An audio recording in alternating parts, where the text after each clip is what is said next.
72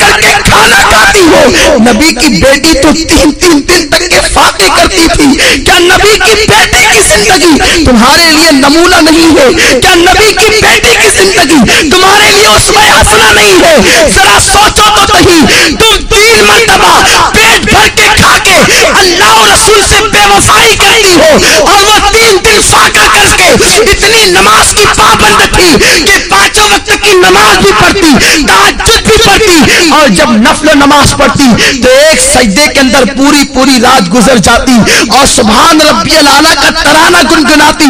جب فجر کی اذان سنتی تو حسرت کے ساتھ سر کو سجدے سے اٹھاتی اور کہتی اے اللہ تو نے رات اتنی چھوٹی بنائی کہ تیرے محبوب کی بیٹی فاطمہ دل کھول کے سجدہ بھی نہ کر سکی. اے خاتون جنت کی کنیزاؤں تم مسلمان ہو، تمہاری تقدیر کا ستارہ بہت عروج پر ہے. اللہ نے تمہیں ایمان کی دولت دی ہے.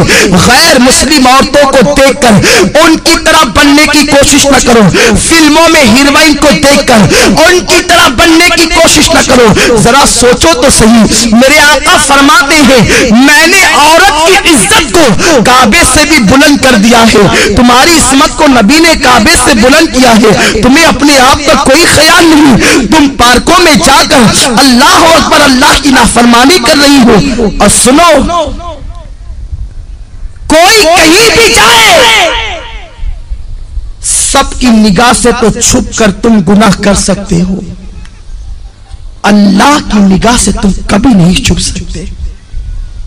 قرآن کہتا ہے ان اللہ کان علیکم رقیبا. تم جہاں کہیں ہو اللہ تم پر سخت نگرانی فرما رہا ہے. دوسرے مقام پر میرے رب نے فرمایا واتقوا اللہ ان اللہ خبیر بما تعملون. اللہ سے ڈرو کہ وہ تمہارے ایک ایک پل کی خبر رکھتا ہے.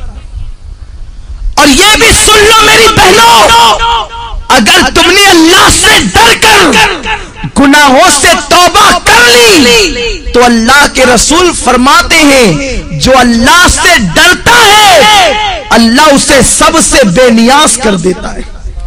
اللہ محتاجی کو دور کر دیتا ہے. جو اللہ سے ڈرتا ہے اللہ اسے ایسی جگہ سے روزی عطا کرتا ہے جہاں پر اس کا گمان بھی نہیں جاتا. آؤ میں آپ کو استقامت فی الدین کے حوالے سے اور اللہ کے خوف کے حوالے سے ایک بڑی پیاری حکایت پیش کروں. امام یافعی علیہ رحمت و رضوان فرماتے ہیں میری بہنیں غور سے سنیں اور اللہ کا خوف اپنے دل کے اندر پیدا کریں. جب ایک عورت اللہ سے ڈر کر گناہوں کو ترک کر دیتی ہے تو اللہ اس کے مقام کو کتنا بلند فرما دیتا ہے. امام یافعی رحمت اللہ تعالی علیہ فرماتے ہیں 2 دوست تھے، دونوں میں بہت زیادہ پیار و محبت تھی، ایک دوسرے سے بڑی محبت کرتے تھے، مگر ایک نوجوان کی کیفیت یہ تھی کہ وہ جلتے ہوئے انگاروں میں ہاتھ ڈال دیتا، اس کے ہاتھ پر آگ اثر نہیں کرتی تھی. وہ جلتے ہوئے کڑاہوں میں ہاتھ ڈال دیتا، تیل کی کڑک اس کے ہاتھ پر اثر نہیں کرتی تھی. وہ بڑے بڑے انگارے ہاتھ سے پکڑ لیتا، آگ اس کے ہاتھ کو نہیں جلاتی تھی. لوگ حیران رہتے تھے آخر اس کے اندر خصوصیت کیا ہے، اس کی خاصیت کیا ہے کہ آگ اس کے ہاتھ پر اثر نہیں کرتی. ایک مرتبہ اس کا جو بہت زیادہ قریبی دوست تھا اس نے پوچھا یار ذرا یہ تو بتا آخر آگ تیرے ہاتھوں کو کیوں نہیں جلاتی ہے، تو آگ کو ہاتھ میں لے لیتا ہے، آگ تیرے ہاتھ پہ اثر کیوں نہیں کرتی ہے، یہ تو بہت تعجب کی بات ہے. اس نوجوان نے کہا یہ بہت بڑا راز ہے دوست، میں نہیں بتا سکتا. آخرکار اس نے بہت زیادہ پریشر کیا اور پھر اس دوست نے کہا سن لے، اگر تو میرے اس راز کی بات کو سننا چاہتا ہے تو سن. میری بہنوں سے کہتا ہوں، میری بہنوں تم بہت غور سے اس حکایت کو سنو، شاید یہی حکایت آپ کی زندگی کے اندر انقلاب پیدا کر دے۔ وہ نوجوان کہتا ہے میرے بھائی دراصل معاملہ یہ ہے، میں نوجوان تھا، میں نے جوانی کی دہلیز پہ قدم رکھا، میرے پاس حسن بھی تھا، میرے پاس دولت بھی تھی، میرے پاس سب کچھ تھا، میں بڑے مالدار باپ کا بیٹا تھا۔ جب میں نے جوانی کی دہلیز پہ قدم رکھا تو مجھے عیاشیوں کی فکر ہوئی۔ ظاہر سی بات ہے جب انسان کے پاس دولت آتی ہے تو وہ عیاشی کی طرف بڑھتا ہے، وہ کسی نہ کسی کی عصمت کا سودا کرنے کا سوچتا ہے۔ وہ نوجوان کہتا ہے ایک رات میں کھانا کھا کے گرمیوں کے موسم میں اپنے گھر کے اوپر کے چھت پر ٹیرس پر گھوم رہا تھا، ٹہل رہا تھا، میں نے کیا دیکھا کہ میرے گھر کے سامنے ایک بہت خوبصورت لڑکی ٹہل رہی ہے۔ جب میں نے اس لڑکی کو دیکھا تو اس سے میرے دل میں محبت پیدا ہو گئی، میں نے اس لڑکی سے گفتگو کرنا چاہیے، میں نے اس لڑکی سے کہا تجھے جتنی دولت چاہیے لے لے مگر تم میرے ساتھ میں جیسا کہوں ویسا ہی کرنا۔ مگر وہ لڑکی کوئی معمولی لڑکی نہیں تھی، وہ آج کل کی آوارہ لڑکیوں کی طرح، آج کل کی اسکول اور کالج کی اپنی مرضی سے جینے والی لڑکیوں کی طرح لڑکی نہیں تھی۔ اس لڑکی کے ماں باپ نے اس کی پرورش ٹی وی اور وی سی آر کے سائے میں نہیں کی تھی، بلکہ وہ لڑکی ایک نیک اور پرہیزگار ماں باپ کی بیٹی تھی۔ اس کے ماں باپ نے اس کی پرورش جو ہے وہ ناولوں کے سائے میں، ہیروئن اور ہیرو کی زندگی کے سائے میں نہیں بلکہ سیدہ فاطمہ کے کردار کے سائے میں کی تھی، قرآن مقدس کی تعلیم کے سائے میں کی تھی۔ جب اس لڑکی کے سامنے اس نوجوان لڑکے نے دولت کو پیش کر کے اس کی عصمت کا سودا کرنا چاہا تو لڑکی نے بڑا پیارا جواب دیا، اے نوجوان لذت کے لیے گناہ مت کر، لذت چلی جائے گی گناہ باقی رہ جائے گا۔ لذت کے لیے گناہ مت کرو، یہ لذت چلی جانے والی چیز ہے، اور گناہ ایک مرتبہ گناہ کے دفتر میں لکھ دیا گیا وہ ہمیشہ باقی رہے گا۔ ارے ایک گناہ کا عذاب انسان برداشت نہیں کر سکتا، انسان ہزاروں گناہ کرتا ہے۔ قرآن کہتا ہے اِنَّ بَطْشَ رَبِّكَ لَشَدِيدٌ، تیرے رب کی پکڑ بڑی سخت ہے۔ اے میری بہنوں کم از کم اپنے آپ سے تو تم محبت کر لو، اللہ کا عذاب بڑا خطرناک ہے۔ ساری دنیا مل کر اس کے ایک چھوٹے سے عذاب کو برداشت نہیں کر سکتی، تم اتنے گناہ کر کے اتنے بے باکی کے ساتھ زندگی گزارتے ہو، تمہیں اللہ کا ڈر نہیں ہے، تمہیں مرنا نہیں ہے کہ تمہیں قبر میں نہیں جانا ہے۔ وہ نوجوان کو اس لڑکی نے کہا لذت کے لیے گناہ مت کر، لذت چلی جائے گی گناہ باقی رہ جائے گا۔ وہ نوجوان کہتا ہے میں اس لڑکی کے پیچھے لگا رہا، وہ لڑکی مجھے اللہ سے ڈراتی رہی۔ آخر کیا ہوا، ہمارے شہر میں قحط سالی کا زمانہ آیا، سوکھا پڑ گیا، قحط پڑ گیا، ہر غریب امیر کے دروازے پر بھکاری کی طرح کھڑے ہو گئے۔ میں مالدار باپ کا بیٹا تھا، میرے باپ نے مجھے بہت سارا اناج دیا، کہا بیٹا تقسیم کرو۔ میں اناج تقسیم کر رہا تھا کہ میرے دروازے پہ وہ لڑکی بھی چلی آئی۔ میں نے اس لڑکی کو قطار میں دیکھا، میں خوش ہو گیا کہ آج اپنی دل کی خواہش پوری کروں گا۔ میں نے جلدی جلدی اپنے نوکروں سے کہا کہ اس سب کو دے کر کے بھگا دو، اور اس لڑکی کو میں نے اپنے کمرے میں بلایا۔ لڑکی سے پوچھا کیا بات ہے، کیوں آئی ہو، آنے کی وجہ کیا ہے؟ لڑکی نے کہا اے نوجوان تو جانتا ہے کہ میری شادی ہو چکی ہے اور میرے 3 بچے ہیں، میں ماں ہوں، میرے بچے بھوک کی وجہ سے تڑپ رہے ہیں، خدا کے لیے کچھ اناج دے دے تاکہ میرے بچوں کی زندگی بچ جائے۔ اس نوجوان نے کہا اے لڑکی میں تیرے قدموں میں دولت کا اور اناج کا انبار لگا دوں گا، تو ایک مرتبہ میرے دل کی تمنا کو پورا کر۔ لڑکی نے کہا تیرے دل کی تمنا کیا ہے؟ تو اس نوجوان نے کہا کہ میں تیرے ساتھ زنا کرنا چاہتا ہوں۔ لڑکی لرز گئی اور کہنے لگی نادان اللہ سے ڈر، اللہ کے رسول فرماتے جب کوئی لڑکا اور لڑکی زنا کرتے ہیں تو ان کا ایمان ان کے سینوں سے نکل جاتا ہے، ایمان دلوں سے رخصت ہو جاتا ہے۔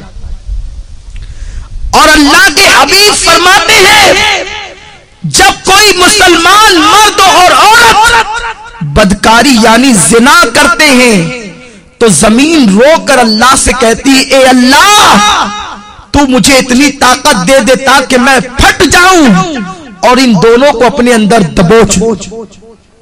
اتنا بدترین جرم ہے زنا. اللہ سے ڈر، تو کیا کہہ رہا ہے؟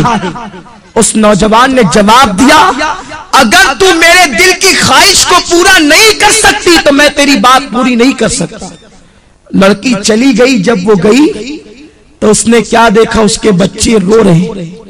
کہتے ہیں ماں اگر تو ہمیں کھانا نہیں کھلا سکتی تو اپنے ہاتھوں سے ہمارا گلا دبا کے ہمیں مار ڈال تاکہ ہم بھوک کی شدت سے تو بچ جائے. میری بہنوں ذرا سوچو، ایک ماں کے سامنے جب بچے زندگی اور موت کی بھیک مانگ رہے ہوں گے تو اس ماں کی ممتا نے کیا کہا ہوگا؟ لڑکی نے سوچا بچوں کی 3 بچوں کی زندگی ایک طرف ہے اور زنا ایک طرف ہے. اگر میں زنا کر لوں اور اناج حاصل کر کے بچوں کو کھلا دوں میرے بچے تو بچ جائیں گے، بعد میں توبہ کر لوں گی. توبہ کا دروازہ تو کھلا ہے. اور یہ کہہ کے وہ چل پڑی. یہ شیطان کا سب سے خطرناک جال ہے کہ ابھی تو گناہ کرو بعد میں توبہ کر لیں گے. ہمیشہ سوچو تمہارے پاس گارنٹی کیا ہے کہ تمہیں گناہ کرنے کے بعد توبہ کا موقع ملے گا؟ کیا گناہ کرتے کرتے مر گئے تو کیا ہوگا؟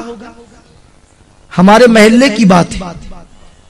ایک خاتون رات 12 بجے کے بعد فلم دیکھ رہی تھی. گھر میں اکیلے تنہا بیٹھے فلم دیکھتے دیکھتے اس کا انتقال ہو گیا.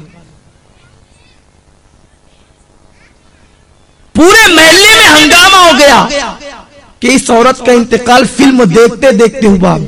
محلے کے 80% لوگوں نے اس کا جنازہ نہیں پڑھا اور آج بھی دنیا اس پہ لعنت و ملامت کر رہی ہے. کہیں ایسا تو نہیں کہ کوئی گناہ کرتے کرتے آپ کو ہی موت آ جائے اور ساری دنیا قیامت تک آپ کا ذکر کر کے آپ کو ملامت کرے؟ تو یہ مت سوچنا کہ گناہ کرنے کے بعد توبہ کا موقع مل جائے گا. اگر گناہ کرتے کرتے موت آ گئی تو کیا ہوگا؟ میرے آقا فرماتے ہیں جو جس حال میں مرے گا اسی حال میں اٹھایا جائے گا.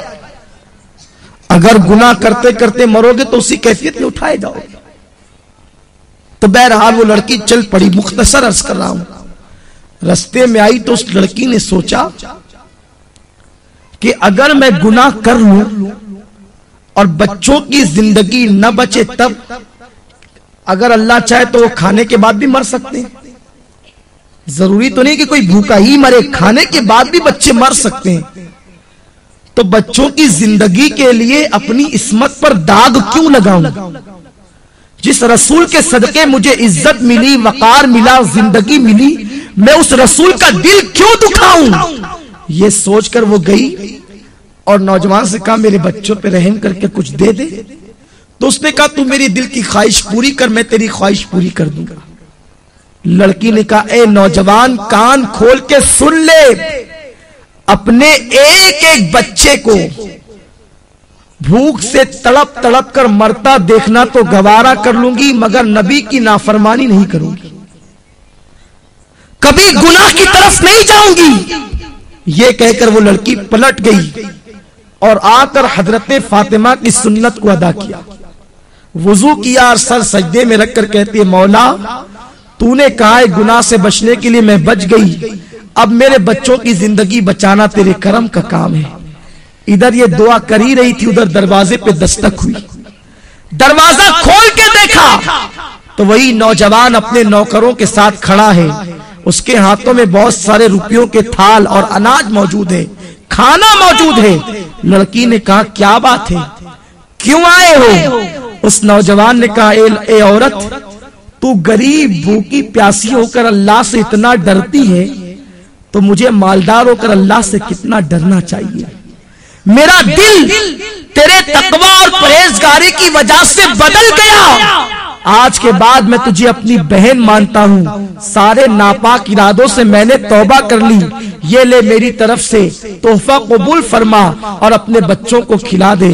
اس لڑکی نے کہا رک جا، پھر سجدہ کیا اور کہتی ہے اے اللہ، یہ نوجوان اگر اپنے قول میں سچا ہے، یہ اگر صحیح کہتا ہے تو یہ تیری بندی تیری بارگاہ میں دعا کرتی ہے کہ تو اس پر دنیا کی آگ بھی حرام کر دے اور جہنم کی آگ بھی حرام کر دے۔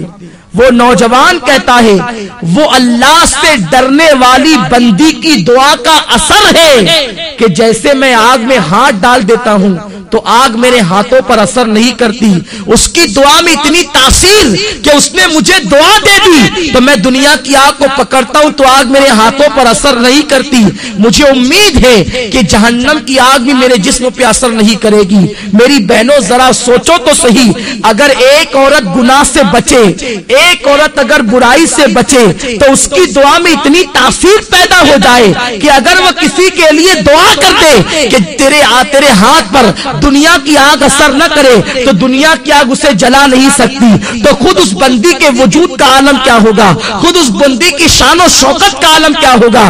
تو میری بہنوں تم اپنے مقام کو پہچانو، تم نبی کی امتی ہو، تم سرکار کی کنیز ہو، تم سیدہ فاطمہ کے نقش قدم پر چلنے کے لیے پیدا کی گئی ہو، اپنی عصمت و آبرو کو سمجھو اور اپنی آبرو کا سودا نہ کرو۔ اور چلتے چلتے آخری بات بتا دوں، اگر کوئی میری بہن غلطی سے کوئی گناہ کر چکی ہے تو وہ پریشان نہ ہو، آج بھی توبہ کا دروازہ کھلا ہوا ہے، صدق دل سے توبہ کر لو۔ ابھی تھوڑی دیر کے بعد یہاں پر دعا ہوگی، ذکر ہوگا، اس میں چند آنسو بہا کے توبہ کر لو، اللہ تمہاری توبہ کو قبول فرما لے گا۔ میرے آقا فرماتے ہیں التائب من الذنب کمن لا ذنب لہ،